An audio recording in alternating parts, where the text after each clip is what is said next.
safe space. We ain't never give a reason you should hide. Compile all your questions, we're taking the quest. Join Tarcia on this journey to discover the rest. Go. Welcome to the Adoption Journey podcast. I am your host, Tarcia Smith, and welcome back to yet another week, another story. Before I get started, y'all already know, go like, follow, share, subscribe, and then copy, paste, repeat. Tell all your friends to go do the same thing, all right? I won't spend any more time there. All right, so today we have an adoptive parent and an author in the building, and we're going to get into both of those stories. I have Mr. Jeff Dunn. He wrote a really, really cute children's book called A Buffalo Out of Water. Hi, Jeff. Hi there. How are you? I'm fine. Thank you so much for coming on the show. And we're going to just dive right in because people want to know, like, who is Jeff? Oh. So first and foremost, tell me, because I know you're an adoptive parent, can you tell me how you decided, like, how did you land there, adopting children? Yeah, definitely. It's a great question. And I think it's a question a lot of people have and maybe are like afraid to ask, but I'm always happy to talk about it. So my wife and I were married in 2008. And then in 2011, we had a daughter named Madison. And then a couple years after that, our son Zach was born in 2013. And we weren't expecting this, but when he was born, at birth, we found out that he had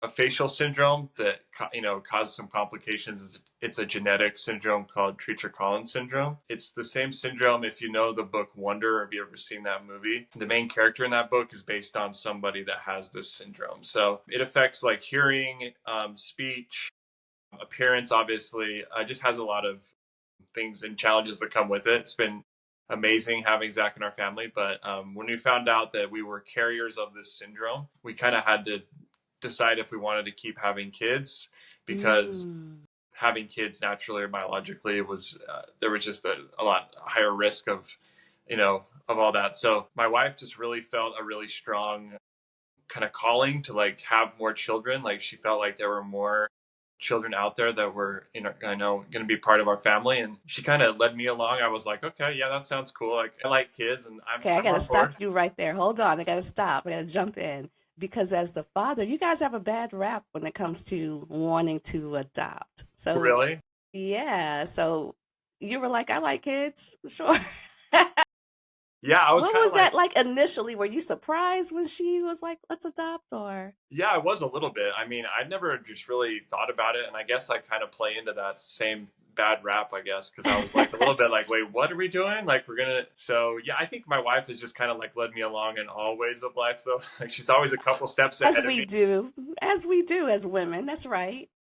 Yeah, she's always like seeing the like a couple steps before I am, and I'm like, wait a minute, what are we doing? And but the more I got it, the more I thought about it, I was like, yeah, that sounds awesome. Like I want to explore this. Okay. And yeah, so we started the process of like looking into adoption. It's obviously like a big, huge thing to try to navigate and try to figure out how to do it.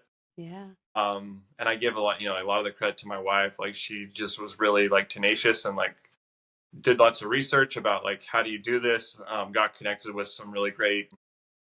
There was one kind of like an adoption consultant, I guess, that kind of helped us get connected to good adoption agencies.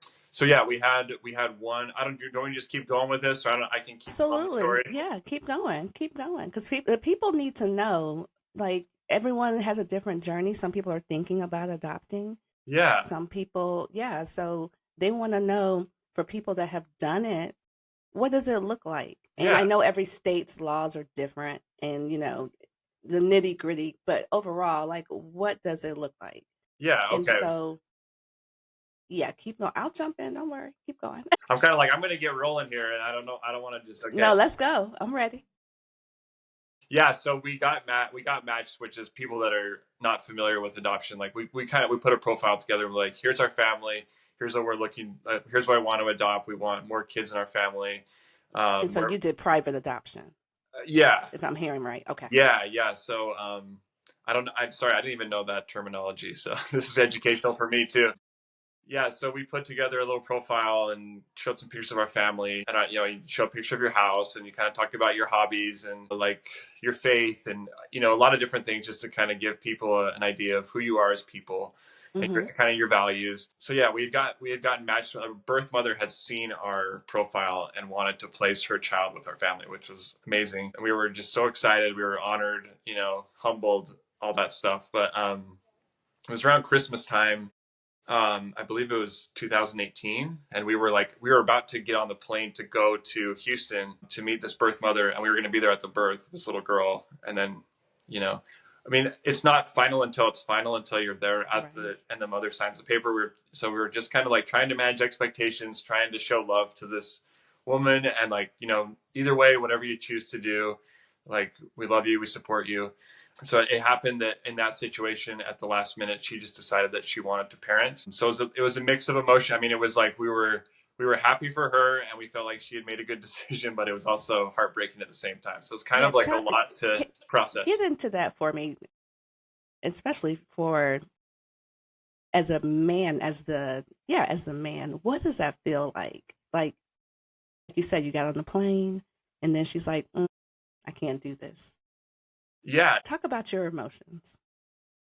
I mean, it's a mix of emotions of, I think you're happy for her that she made that decision, and I think, because that takes a lot of courage for her to decide to do that. We knew a little bit about the situation that she was in and some of the challenges she was facing. But yeah, we're happy for her. But then at the same time, you're sad a little bit personally for yourself. I'm sad for my wife because, as a mother, she's kind of been doing all the nesting and, you put all this, when you're expecting a baby, you prepare for it. So you like move Right. things around, you get all the nursery ready, you think of a name, you have like all the little baby clothes picked out. Like you've just gone down that path a Yeah. long ways. And so just to be, it's kind of, you know, in the back of your mind that, that anything can happen and that, and you want to be obviously respectful of any decision that they make because that is 100% the birth mother's decision to make, and we totally Sure. respect that. So it's kind of a mixture of like a lot of complex emotions and feelings, I would say. So how long from that point to the next point do when's the next phone call? Or are you ready to get right back into it? Or did you put a pin in it and be like, okay, let's step back?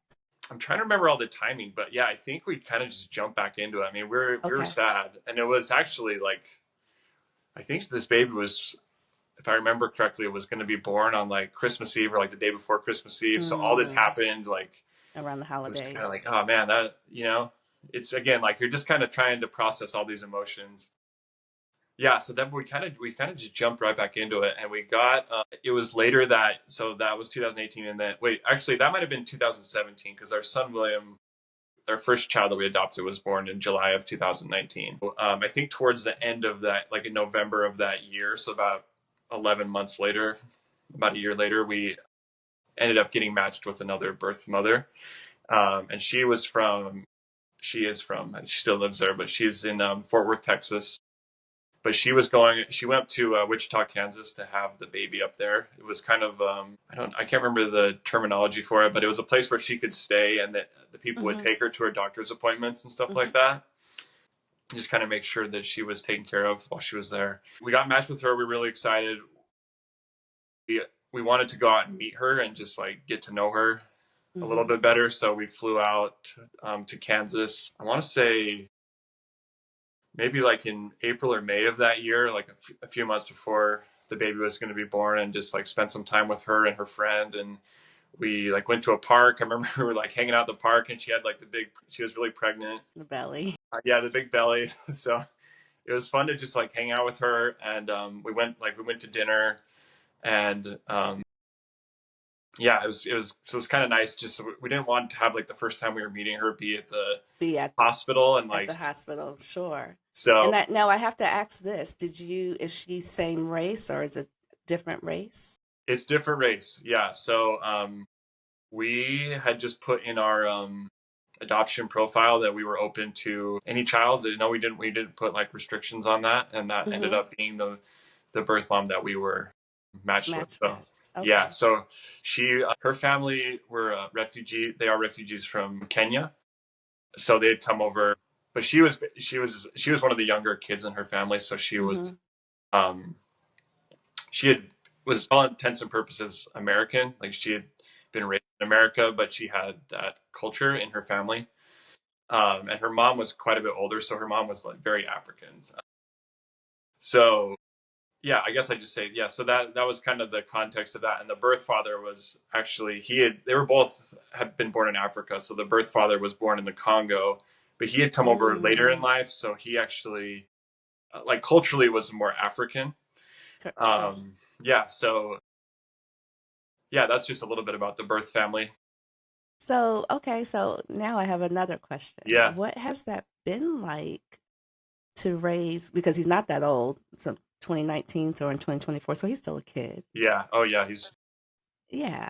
So being the race is different, the culture is different. What's that been like as a parent? What's that been yeah. like for you? I feel like a lot of responsibility. Like Mm, I know that I'm just at like the beginning of this, but I think obviously I'm trying to learn as much as I can. I'm at the very beginning of this journey, sure. but I know that there's a lot of trauma with adoption. Even Mm, with kids that are raised in their own, like in a loving home with adoptive parents that are really trying to show them love. Like that's just part of being adopted. Is being for adopted, for yeah. every adoptee that I've talked to has kind of told me that same thing. And so, but then you add on the other layer of a racial difference, and yeah, it's a Right. lot. So yeah, I'm trying to. I How think it's been No, no, good. no. I feel that burden of like I want to do everything I can to support him. And I love that because there are we have heard stories that not every parent that adopts a different race is thinking like you're thinking. So the fact that you're even thinking like that is huge.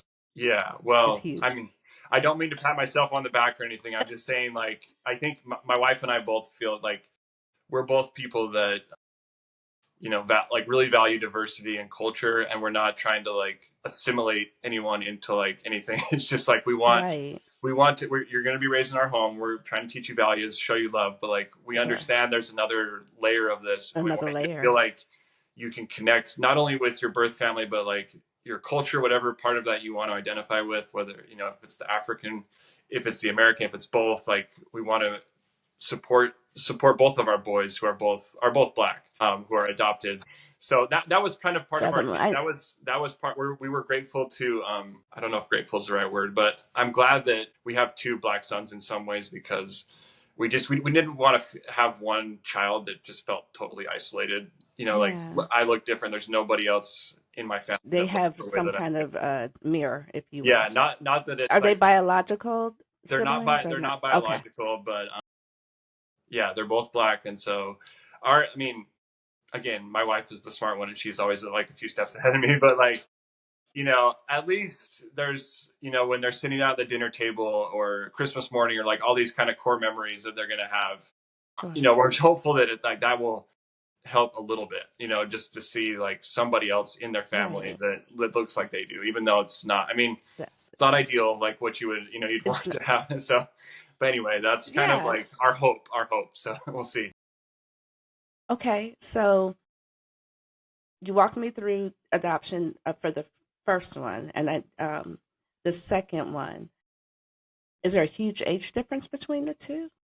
No, they're only about 18 months apart, so they're pretty Okay, close so in they're age. very close in age. Yeah, and it just worked out that we got a call sooner than we were expecting to. We weren't actually like um, actively looking to adopt again. Like we were still. William was, I think he had just turned 1, and then our son. So this adoption person that we had worked with reached out to us, just like, hey, we just saw another profile, and we would like to present your profile to this birth mother. We think it might be a good match for you. And we were just like, okay, let's do it. Like we weren't really Wow. expecting that, but we were like, yeah, that's like, we're open to it. Let's pursue it. And again, we were able to we had a good connection with this birth mother. She's an awesome person. So it was just it was comfortable. Like when we talked to her, like, sometimes when you talk to someone for the first time, you can kind of like almost pretty quickly get a sense if you kind of like mesh Sure. with this person or not. So Sure. yeah, she was super cool. And we were able to pretty quickly just kind of get things rolling. So yeah. So let me ask you this question because I think our listeners would be interested in knowing what has this been like for your biological children? Because not only adoption, but then a different race. Yeah. What is it? No, it's a good question. I think it's funny because like it's definitely different than I thought it would be. Like I'm always just like, hey, can you guys be nicer to your siblings? Like don't just treat them like they're like I almost want them to be like extra nice or something, but they're just like, no, that's my brother and like he's bugging me, so I'm gonna like hit him. Or not, it's like a very Regular sibling stuff. not Yeah. not that they're get like not it's just like yeah, they're I don't that's I mean I've kind of been pleasantly surprised because it just feels so like normal and natural. And I Yeah. know that, I know there are probably maybe some things will, come out, or there may be some stuff like later on in life. But from my perspective, from this point, like up to this point, it's been like exactly as I would expect any sibling relationship to be, like the same relationship I've had with my siblings growing up. And so, yeah, I love to see that. Just to keep it in perspective, your children are still young. Yes, they're still young. So Yeah. they're going to, right, the way that they act as children, and like you said, like just regular sibling stuff, I get that because that's what kids do. Yeah, Yeah. that's exactly what kids do. So now that we know your backstory, like, at what point do you go, you know what, I need to write a book? Yeah, that's a great question. Yeah, it's funny because it's like sometimes when you look at something like a movie or a book or something, you're like, oh yeah, so like it must have been this really smooth like linear process. Like they went from A to B to C. They like had it all planned out. At least in my case, not how these things work. Yeah, it's just kind of crazy chaos. But I'm like a really creative person, and I had just been in like I was at a stage in my life and my career where I just wasn't feeling fulfilled that way. Mhm. And Okay. I've always, this is like kind of weird too. I don't know if it's weird, but like I really have always valued like high quality like kids entertainment. Like I loved watching like Sesame Street and Reading Rainbow growing up. I was like, man, that's just like good stuff. Like, You're aging yourself. yeah, I'm a child of the '90s. I'm a child of the '90s, but yeah, like we were watching. I was with my daughter the other day, and she was watching like a documentary about Reading Rainbow, and I was like, oh my gosh, like that stuff is like so good. Like it's just like good quality. Parents can appreciate it. Kids can appreciate it. It's just like good like stuff, and you're like teaching kids. And so yeah, I've been creative. I also really just enjoy like that kind of like even like a Pixar movie. Is a good example where it's like, And those are always great. yeah, there's like multiple layers of meaning, you know what I mean? And multiple, like, there's jokes that the kids get, there's jokes the adults get, but it's like everyone's enjoying it. And it's like making, in some case, like, I think in the best case scenario, it's like it can create like dialogue between kids and parents about issues. Or, Mr. Rogers did that really well too, I think. So, very well. Yeah.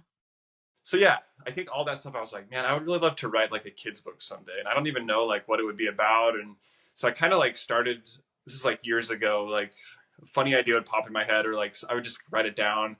Didn't really know. One day I had this idea of a water, because I was like, I don't know, your brain will go to weird places, like unexpected places sometimes. And I just had a thought pop in my head about like water buffaloes and buffaloes, bison, what we call buffaloes. I'm glad you said that, because I was like, that is the most random animal. I know, that's what everyone's been asking me, like, do you love buffaloes? And I'm like, no, not really. I just like, it was just a weird, like my brain just went to that for some reason one time. And I was like, that's kind of funny. Like, what if there was like, I wasn't even thinking of it in terms of adoption at that point, but yeah. The more that I was just I started like kind of playing around with it. And I was like, you know what, that could actually be a cool way, if it was done the right way, could be a cool way to kind of introduce the concept of adoption, and especially like transracial adoption, where the child like clearly looks different than the parents. You know what I mean? You did an excellent job with that. Oh, well, I mean, excellent. I thank you. I mean, it's one thing, like one thing I don't want to, and because the main character in the book is adopted, and I want to make sure everyone knows, like, I'm not trying to speak for adoptees. I'm not like saying I understand. And I am adopting myself, and I didn't take it like that. Like I understood exactly what you were trying to do. Well, for those that are, here is. Yeah, there's Wade. There's the main character. Yeah. So yeah, I mean, I just tried to like, So I started out when I first, like my first draft, it took me like a couple years to even just do like the text for it, was like, it was like this kind of like rhyming story. The more I was thinking about it, I was just like, this just feels like too chipper, you know, like it's too like surface level. Like this is like a really sensitive, like complicated thing.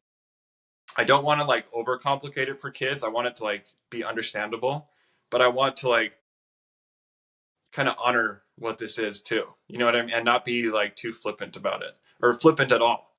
And so I was like, I'm going to like kind of keep this same framework in the story, but I really dove in and just did as much research as I could to like understand like what are the issues, like what could a kid feel like, what could he experience, like It's how my much is that could most be. Yeah. favorite page illustration were the pictures on the wall. And when Yeah. you were saying that I don't look like anybody, because that goes for any adoptee. That was my experience because Yeah. I'm same race adoptee, but I know I didn't look like anybody. Okay. And Yeah. so I loved that you had that illustration. And I was like, this is so good.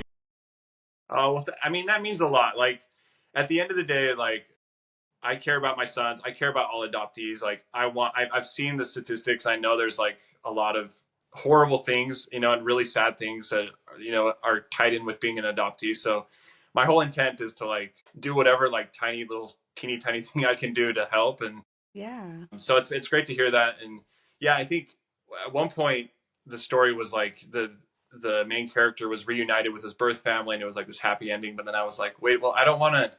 I know there's a lot of kids that don't have that experience. So like I want to kind of get at that, but not fully, you But know, I want not to make it fully. as Yeah, we're like, not going to give the book away because we want them to go buy the book and read the book. But yeah, just know this buffalo has a crazy dream. yeah. So I It's just, a you know, fun dream, though. it's like you want to kind of like paint the picture and give people like, this is sort of, you know, obviously a fictional story, but Sure. these are maybe some of the emotions a kid could feel. And I've even talked to like some adoptive parents that were like, oh, I wish you wouldn't have said something like, you know, why was I given away? Like, I don't want my child to ever feel that way. And I was like, I don't either. But I've heard that sometimes that's how an adoptee could feel like. But that's an Yeah. adoptee. That's like, yeah, I'm glad that you put it in there because it's reality and Okay. not, I can speak for myself. Don't recall ever having that question. My question was more centered around, well, what happened? But this was Yeah. later on, not a kid question, but teenager.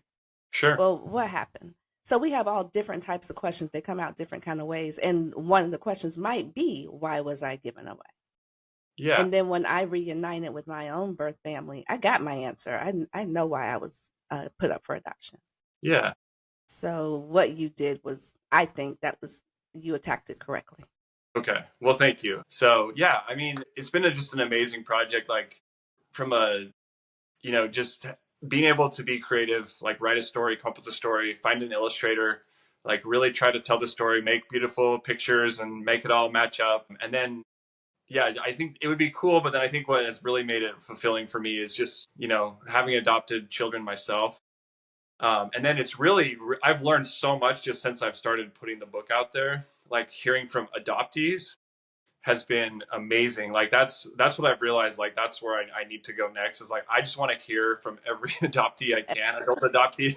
And Well, let's it's like start with the two in your house, and I I know know. they're kids, but what do they think about the book? Yeah, we should start there. I know. Sorry. Yeah, I get so excited, but they like it. Yeah, they've enjoyed reading it. I think they see themselves in the character and they understand. It's kind of been a way for them to start to like. They're still really young. They're 5 and 3, so especially my 5-year-old though has started to like he'll say stuff he picks up on. He knows that he looks different than we do. But yeah, they've enjoyed reading it. It's been good. I think there's some stuff in there that's maybe a little bit complex for them to totally understand, but I think Sure, because they're little. yeah, but I think like that, like you're saying, they understand that concept of like the pictures on the wall and like we're all in the same family, but we look different. So, So I think that because I heard you say that you didn't want to give like this happily ever after type yeah, ending, but the ending that you gave, and again, I'm not giving it away. You got to go read the book and buy the book, people. but the ending that you did, it was perfect. I'm Uh, like, this is perfect. This is like you addressed what it is, and then I'll just say you wrapped it up perfectly. I'll say well, that. well, thank you. I mean, I really like, it means a lot to hear that because you just, that ending part was like months of just like, I was like agonizing, like, how do I do this? Because like at first I had even an ending that was like, oh, this just feels like too like, and everything's To fine, like fairy everything. tale, yeah, Yeah, it's not. It's like it still wasn't perfect, you know. Like this, we're not trying to end this book and say like, and they lived happily ever after because it's still going to be challenging. But like, sure, can you find like how can you find even that a little bit of peace or a little bit of comfort, you know? And like, it's still going to be hard, but you know. So that's yeah, what I was going for. and and I think you did a great job. Let the people know where they can purchase this beautiful book, and I'm going to show it again because the illustration, the colors, everything, they're so beautiful. Thank you, Tarsha. You're so kind. Yeah, I think so. I'm selling it through Shopify. So we're just having we have a little post office here. So if you buy one, I'll get it out to you. It's buffalo.out.of.water on And I'll be Instagram. sure to put that link in the description of Yeah. this video. Yeah. So that's just, you can find it on there in my bio. There's a link to the Shopify page. And yeah, I'll even, if you buy a book, I'll write you a little note, just He put your sure name. will. I was like, oh my gosh, this is so personalized. I love that. Yeah, yeah. So I'm just really appreciative. Like anyone, I mean, I'd be honored if you'd include it in your bookshelf.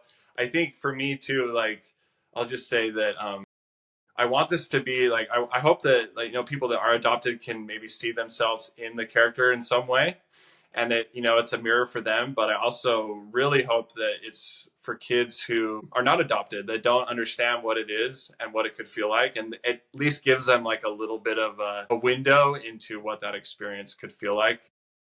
So that's what I'm hoping to accomplish. So let me tell you what I've learned about you so far. You went from your wife saying, hey, let's adopt kids. And you're like, wait, what are we doing? And now here you are full on you dove in, and now you're educating people. I'm So trying there's to, that. Tarsha. I'm trying to.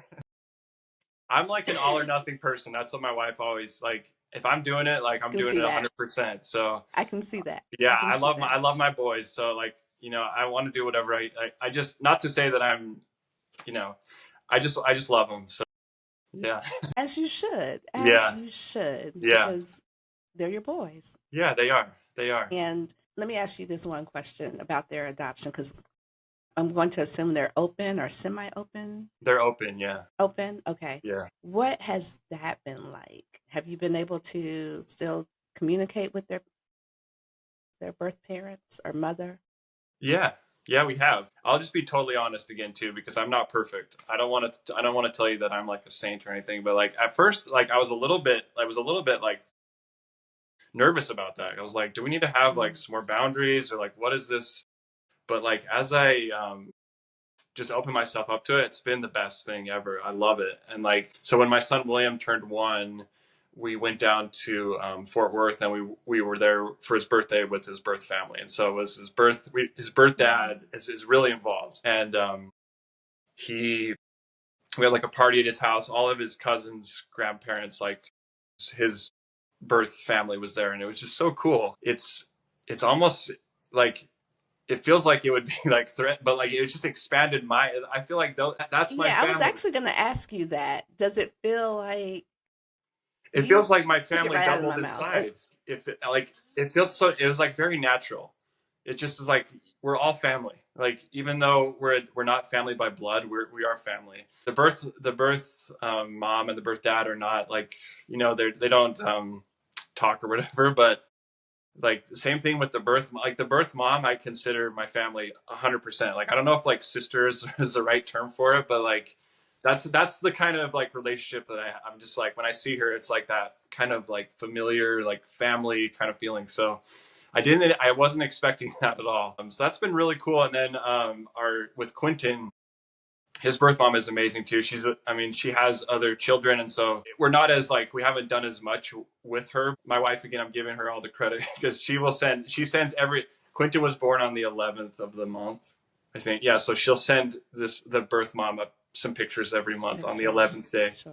But I mean, I would love to see her again. So she's down in Houston. So they're both from Texas, but we haven't had contact with Quentin's birth father, but we would love to. Like, we want to, if he's comfortable, we'd love to like get in touch with him. I mean, we would love to meet him. We also just want to make sure that Quentin knows who that person is. Like, know if he wants to reconnect with him, and obviously it's his choice. But we just want to make sure, that he has the option to do that if he wants to do it. Yeah. So I guess the short answer is it's been amazing, and I love the birth families so much. They're so cool, and yeah, because that I don't think I've just heard different things about open adoption. I'm a baby of the 70s, so I had a closed adoption. Most adoptions back then were closed, so very different experience. Yeah. But just hearing you say it's like an extension of your family, that's like, oh, I guess I never even thought about it like that. That it could be like that. Yeah. So that's amazing. Yeah, I mean, we love them, and we hope they know that, and like we their sons love them too. Like, it's not, so they have pictures of their birth families in their room, so they can see that. Aww. And I mean, like I said, it's not perfect, but I'm hoping. Like, we're just trying. None of this ever is perfect. Yeah. None of it's perfect. You just got to do what works for your family, your children, and that's there's a blueprint, quote unquote, but you have to do what works for you, and it sounds like that's exactly what you and your wife are doing. And again, now you're out here educating the people, and as they get older and the more you learn, the more you're gonna say, you know what, let me add this, because the next book, I'm sure, is coming. Yes, absolutely. Yeah, I've learned so much. Like, I wish, like, it's never ending. Like, I just, there's always more to learn. That's what I always feel like in anything. Like, you just have to, there's a quote somebody said one time, it's like, it's what you learn after you know it all. Like, that's what really matters. So I love that. Yeah, that's it right there. So my last question for you, what would you say to any parent that is thinking about adopting? What would you say? What gems do you want to give them? Well, yeah, it was funny. I actually met someone I was traveling on Saturday, and I met an adoptive, like a hopeful adoptive parent. So it's cool to see that. And, I think it's a beautiful thing to like open your heart to another child. And I think, just make sure you're doing it for the right reasons, and you have love in your heart, and you are 100%, 1,000% committed to this child and wanting to support them as they need to be supported. And you kind of have to buckle your seatbelt a little bit. It can be kind of a rocky road. There's a lot of things that are out of your control, and you're kind of putting your heart out there. So, but yeah, I would just say keep going forward and be brave. Be brave. It's definitely scary. Support each other. And it's a beautiful thing. It's not, like, I think I've tried to say, like, it's not always like rainbows and unicorns and rainbows, unicorns, and ponies. But I think it's great. I mean, I would encourage you to, just make sure that you're prepared for what it is, and do your research, but go into it with like an open heart, and it's a beautiful thing. Love that. I want to thank you for coming and sharing your backstory and talking a little bit about the book. Y'all, I'm going to drop the link in the bio of this video. Please click it and purchase the book. It's a wonderful little cute little children's story about adoption. And again, thank you so much. Thank you, Tarcia. I could talk to you all day. You're like just so nice and easy to talk to. But I thank you for like letting me share my story, and thank you for all that you do. And I'm excited to listen to more of your podcasts and learn from all the guests that you have on. Yes. I'll tell my friends. I'll spread the word, because we have a lot of friends in the adoption community, and I think you're doing an awesome job. So it's great meeting you. You too. But hold on, don't leave me just yet. Okay. And on that note, bye, family. Journey on. You need a pie, what they get good? Oh yeah, what is the one?